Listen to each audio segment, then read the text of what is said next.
The old sepia-toned picture sat quietly in the rusted frame on the mantelpiece of a forgotten bungalow in Enugu. Dust had settled into its corners, but the image was still vivid.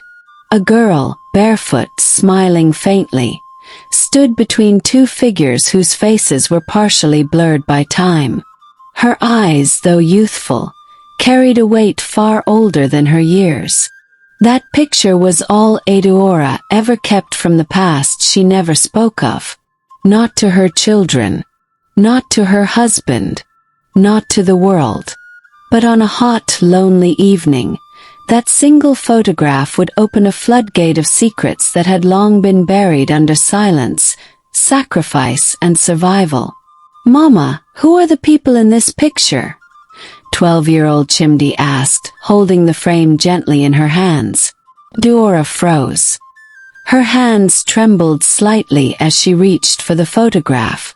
She had forbidden anyone from touching it. But Chimdi was curious, like all children, and the photo had been sitting in plain sight for years. "It's just an old memory," Edoora replied softly, taking the frame from her daughter.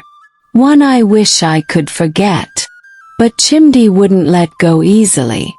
"Is that you in the middle? Who are the other two? Why do you look so sad?" Edoora stared into the picture. The silence stretched. The walls of her carefully built life were threatening to crack.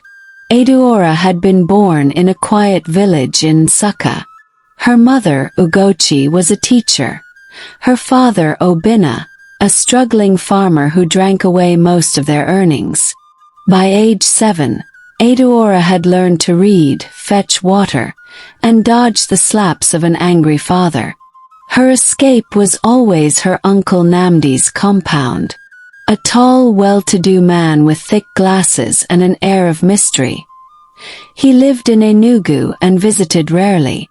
But on Adoora's 8th birthday he came with an offer. She would live with him, attend better schools, and have a brighter future. Her mother cried. Her father didn't argue. And just like that, Edoora was gone. Enugu was not what she imagined. The streets were noisy, the air heavy. Uncle Namdi's house was large but cold, and his wife Ifeoma barely spoke to her. "You will earn your place here," she had said the first night.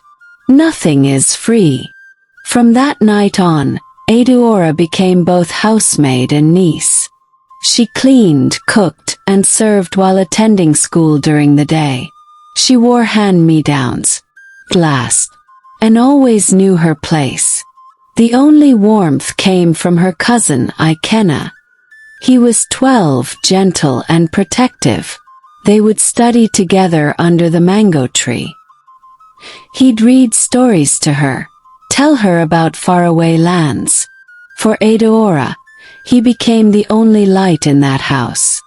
When Edoora turned 12, Uncle Namdi began calling her to his study late at night. First he only asked about school. Then he began touching her hair, then her face. One night, he asked her to sit on his lap. She froze. Her small hands gripped the edge of the chair. When she tried to get up, he held her tighter. "You're a beautiful girl," he whispered. "Don't you want a better life?" That night was the first. It wouldn't be the last. Edoora learned to smile during the day and cry in silence at night. Ifeoma must have known. Or maybe she chose not to know. Once, Edoora found blood on her bedsheet and hid it quickly. No one asked. No one cared. She confided in Ikenna. He was the only one she trusted. "I will tell someone," he said. "This is not right." But before he could, he was sent to boarding school. And Edoora was alone again. One afternoon, she found a camera in Uncle Namdi's study. She took a picture of herself with it, standing between the only two adults who should have protected her but didn't. That was the picture. At 16, Edoora ran away. She left a note on the pillow and caught a bus to Nsukka. Her mother didn't recognize her at first. She stayed home, refusing to speak about what happened. But when her father tried to beat her for being disgraceful, she grabbed a stick and warned him never to touch her again. Edoora worked at a local chemist, studied in the evenings, and eventually earned a scholarship to university. She studied law, not because she wanted to be a lawyer, but because she wanted to fight for girls like herself. She never spoke of the picture, never returned to Enugu, not even when Uncle Namdi died. University, she met Obi, gentle, soft-spoken, and determined to change the world. He loved her fiercely, but Edoora never let him fully in. They married, had 3 children, built a life of peace. But at night, when the children were asleep, Edoora would stare at that picture. It reminded her of the cost of silence, and the danger of trusting the wrong people. She taught her daughters to be brave, her son to be kind. She preached boundaries, truth, and the power of saying no. Still, she never told them why. That evening, when Chimdi brought her the photo, something inside Edoora cracked.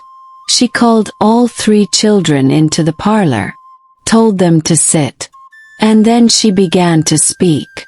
For the first time she told her story. Picture, pain, the nights she wanted to die, the years she built herself from ashes. By the time she finished, her children were crying. "Mama," Chimdi said through tears, "you are the strongest woman I know." Dora smiled, not because it was easy, but because finally the silence had broken. The next day, Edoora took the picture off the wall.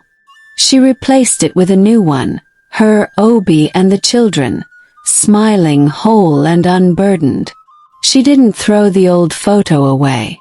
Instead, she placed it in a box with a note. "For the girl I was. See you. Love you. I will never let them silence you again." Epilogue. Years later, that same box would be opened by Edoora's granddaughter, who would one day become a human rights lawyer. And the story of the girl in the picture would inspire a movement. Because sometimes it takes just one picture to unveil 1,000 secrets, and one voice to change everything.